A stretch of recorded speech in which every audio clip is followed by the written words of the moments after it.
बिस्मिल्लाहिर्रहमानिर्रहीम। अस्सलामु अलैकुम वरहमतुल्लाहि वबरकातुहू। आप सबको हमारे यूट्यूब चैनल टेक ब्रो पर खुशामदीद। आज की वीडियो उन स्टूडेंट्स के लिए है जिन्होंने अपना कोडिंग जर्नी अभी शुरू किया है या बिगिनर लेवल पर। ज़्यादातर स्टूडेंट्स का जो बेसिक प्रॉब्लम होता है वो ये होता है कि वो ट्यूटोरियल हेल में फंस जाते हैं, यानी ट्यूटोरियल पे ट्यूटोरियल देखते रहते हैं लेकिन कोई प्रैक्टिकल इम्प्लीमेंटेशन नहीं करते। तो इसीलिए हम आज शुरू करेंगे अपना पहला जो बेसिक अरिथमेटिक एक्सप्रेशन को सोल्व करेंगे। हम प्रोग्राम एक बनाएंगे C++ लैंग्वेज में। तो चलिए शुरू करते हैं। ये स्क्रीन पर आपको नजर आ रहा होगा। तो पहले हम सी का जो बेसिक स्ट्रक्चर है वो लिखेंगे। आपने इसमें परेशान नहीं होना, ये आहिस्ता आहिस्ता जब हम ग्रो करेंगे अपने कोर्स में तो आप ये समझ जाएंगे।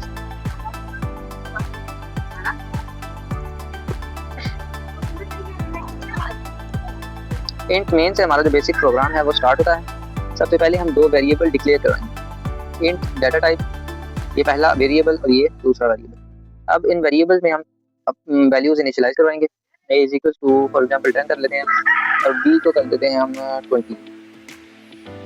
तो सबसे पहले हम इनको प्लस करके देखेंगे यानी सम। तो उसके लिए हमें एक और वेरिएबल डिक्लेयर करवाना पड़ेगा। Sum is equal to a plus b। अब इस सम को हमें अगर प्रिंट करवाना चाहें तो हमें सी आउट एक फंक्शन आता है C++ में जो हम यूज करते हैं। See out the sum of a and b is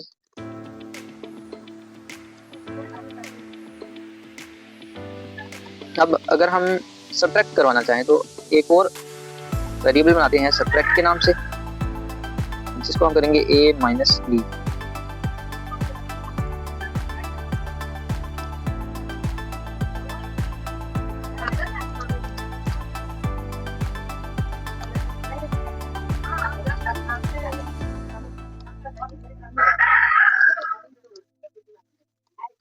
तो चलें अब one by one each statement को हम देखते हैं। सबसे पहले जो ये टॉप पर स्टेटमेंट आती है इसको हम कहते हैं हेडर फाइल।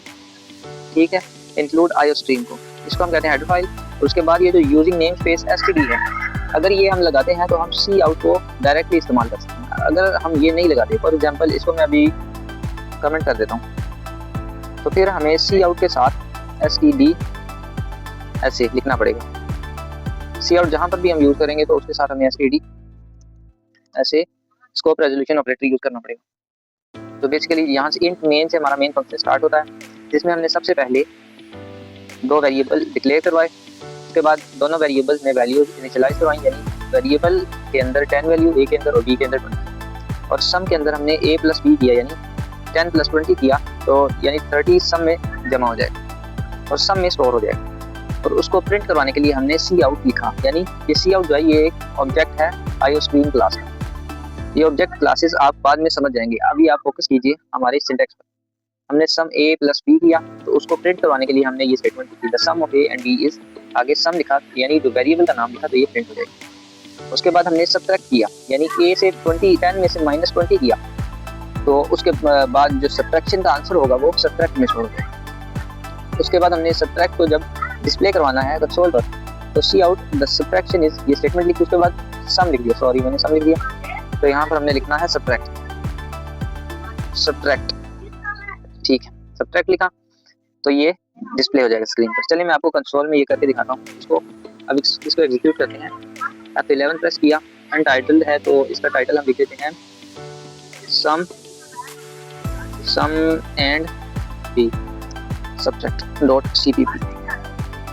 ये किया तो कंसोल पर जो है तो ये देखें, the sum of a and b is 30 आ गया और सब्ट्रैक्शन इज -10, यानी 10 में से जब -20 किया तो -10। ओके, तो ये था हमारा आज का प्रोग्राम। उम्मीद है कि आपको सब्ट्रैक्शन और सम जो इंटीजर वैल्यूज का समझ आ गया होगा। इसी तरह हम प्लॉट में भी कर सकते हैं, यानी प्लॉट का मतलब होता है floating point number value, decimal value, वो भी इसी तरह होगा।